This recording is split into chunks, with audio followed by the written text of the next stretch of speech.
নরেন্দ্র মোদী। ভারতের যারা লোকজন তারাও মনে করেছিলেন যে নরেন্দ্র মোদী এবং ডোনাল্ড ট্রাম্পের যে বন্ধুত্ব রয়েছে ভারত সবচেয়ে সুযোগ পাবে, কিন্তু ডোনাল্ড ট্রাম্প সেটা করেননি। আবার তিনি নরেন্দ্র মোদীকে আঘাত করে, ভারতকে আঘাত করে তিনি যেভাবে চোখ বুজে ভারতের উপর কর্তৃত্ব করতে চেয়েছিলেন সেটা সম্পূর্ণরূপে তার জন্য বুমেরাং হয়ে পড়েছে। আপনারা জানেন যে পৃথিবীর সবচেয়ে বড় সোলার প্ল্যান্ট রিলায়েন্স গ্রুপ করতে যাচ্ছে, যেটি মূলত তারা আমেরিকাতে করতে চেয়েছিল সেটা এখন তারা ভারতে করতে যাচ্ছে এবং গুজরাটে। ফলে ধরুন ট্যাক্স দিয়ে তো আর রাষ্ট্র চলে না, ব্যবসা বাণিজ্য দিয়ে রাষ্ট্র চালাতে হয়। জনগণের উপরে ট্যাক্স আরোপ করে, শুল্ক আরোপ করে খুব অল্প সময়ের জন্য আপনি অনেকটা কুইনাইনের মতো জ্বর সারাতে পারেন, কিন্তু দীর্ঘমেয়াদে যদি শরীরের পুষ্টি সাধন করতে হয় তাহলে শিল্পায়ন। এখানে ভারতের যে বড় বড় শিল্প গ্রুপ, আপনি টাটা, আম্বানি গ্রুপ, তারপর আদানি গ্রুপ, এরপরে হিন্দুজা গ্রুপ, এরকম অসংখ্য ভারতের তো টপ 100 কোম্পানি যারা ট্রিলিয়ন ট্রিলিয়ন ডলার ভারত থেকে নিয়ে গিয়ে তারা আমেরিকাতে বিনিয়োগ করে যাচ্ছিল এবং আমেরিকার সেই হাইটেক বিজনেসগুলো তারাই পরিচালনা করছিল। আজ আপনি দেখুন আমেরিকার যে বড় বড় প্রতিষ্ঠানগুলো, এটা শুধু ইন্ডিয়ান নয়, আমেরিকান প্রতিষ্ঠানগুলো গ্লোবাল, সেটা গুগল ধরেন, মাইক্রোসফট ধরেন, অ্যাপেল, তারপরে শেষে আমাজন, এই সব বড় বড় প্রতিষ্ঠানের একেবারে কে পার্সোনাল যারা রয়েছেন, ইনক্লুডিং কোকাকোলা, তারপরে পেপসি, সব জায়গা থেকে কিন্তু ভারতীয়দের একছত্র আধিপত্য। ভারত এই জায়গা থেকে সরে আসতে চাচ্ছে, তারা তাদের শিল্প প্রতিষ্ঠানগুলো ভারতে নিয়ে আসতে চাচ্ছে। এমনকি তারা প্ল্যান করছে যে ইউরোপের যে সবচেয়ে বড় স্টিল কোম্পানি সেই মিত্তাল গ্রুপ, সেটা তারা ভারতে নিয়ে আসবে। এমনকি যে রেঞ্জ রোভার এবং ফোর্ড, আমেরিকান যে কোম্পানি ফোর্ড, এটা তো মালিক ভারতীয় company, tata company. Range rover, land rover এর মালিক কারা? ভারতীয়রা। তারা সেখান থেকে নিয়ে আসবে যে তাজ হোটেল, আমেরিকার সবচেয়ে বড় প্রেস্টিজিয়াস যে হোটেলগুলো, এই চেনগুলো ভারতের। তো কাজেই আমেরিকা যেভাবে ভারতকে তুচ্ছতাচ্ছিল্য করছে, ভারত কিন্তু ওই পর্যায়ে নেই। তাদের যে তথ্য এবং প্রযুক্তি, তাদের যে ইনভেস্টমেন্ট এবং তাদের যে ইনফ্রাস্ট্রাকচার অ্যাজ ওয়েল অ্যাজ তাদের যে স্ট্যাবিলিটি, এটা মানে দ্বিপাক্ষিক। আমেরিকাকেও যেমন ভারতের দরকার, ভারতকে আমেরিকার দরকার। কিন্তু ডোনাল্ড ট্রাম্প যে কাজগুলো করছে সেই কাজের ফলে ভারত যদি আমেরিকা থেকে পুঁজি প্রত্যাহার করে নেয়, আমেরিকার ইকোনমি রীতিমতো দেউলিয়া হয়ে পড়বে এবং সেটা ভারত ইতিমধ্যে শুরু করেছে। আমরা যেটা দেখলাম যে কয়েকদিন আগে মিস্টার ডোনাল্ড ট্রাম্প বারবার চেষ্টা করেছেন তার সঙ্গে কথা বলার জন্য, মোদির অভিমান ভাঙানোর জন্য, কিন্তু কোনো কাজ হচ্ছে না। ওটা নিয়ে আমি আর একটা ভিডিও করবো। কিন্তু বাস্তব খবর হলো যে সাংহাই কোঅপারেশন নামে যে একটা অর্গানাইজেশন রয়েছে চীনে, সেখানে খুব দ্রুত, অর্থাৎ এই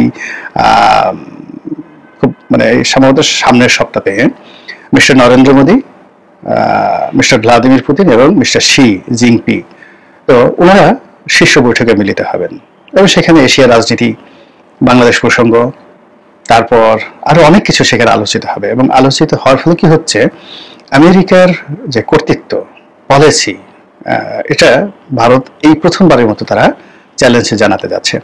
আপনারা জানেন যে ওসামা বিন লাদেনের যে সময়টিতে বা মোল্লা ওমরের বিরুদ্ধে যখন আমেরিকা যুদ্ধ ঘোষণা করলো, তখন আমেরিকা ভারতকে একটা ফাঁদে ফেলে রাশিয়ান ব্লক থেকে সরিয়ে এনে তারা কি করলো, তাদের বন্ধু বানালো। আর অন্যদিকে পাকিস্তানে পারভেজ মোশাররফকে সরিয়ে তারা যেভাবে মোটামুটি ভারতের মাধ্যমে, আমেরিকার মাধ্যমে মোল্লা ওমরকে ধ্বংস করলো, তালেবানকে ধ্বংস করলো, এখন তারা পাকিস্তানকে, যাকে বলে ভারতকে মাঠে মারা দিয়ে, তারপর তালেবানদেরকে ডুবিয়ে আফগানিস্তানকে তছনছ করে আবার তারা যাকে বলা হয় পাকিস্তানের সঙ্গে হাত মিলিয়েছে। এবং আপনি জানেন যে পাকিস্তানের যে জাতিসত্তা, পাকিস্তানের যে স্ট্রাকচার গড়ে উঠেছে, সেটা আগামী 100 বছর চেষ্টা করলেও ভারতীয় সংস্কৃতির সঙ্গে বা ভারতীয় জনগণের যে দেশপ্রেম এবং তাদের মধ্যে যে ঐক্যবদ্ধতা, এটা পাকিস্তান অর্জন করতে পারবে না, প্রথম থেকে পারেনি। যখন শুরু হলো তখন মানে 1947 সালে পৃথিবীর সবচেয়ে দরিদ্রতম রাষ্ট্র হলো ভারত, আর পাকিস্তান ছিল এশিয়ার সবচেয়ে ধনী রাষ্ট্র। এশিয়াতে তাদের মতো ধনী কি কোরিয়া, থাইল্যান্ড, ব্যাংকক, সিঙ্গাপুর, এমনি জাপান নামগন্ধ ছিল না 1947-এ। সেই পাকিস্তান এখন কোথায় চলে গেছে? বাংলাদেশের 1 টাকা পাকিস্তানের 2.5 রুপি।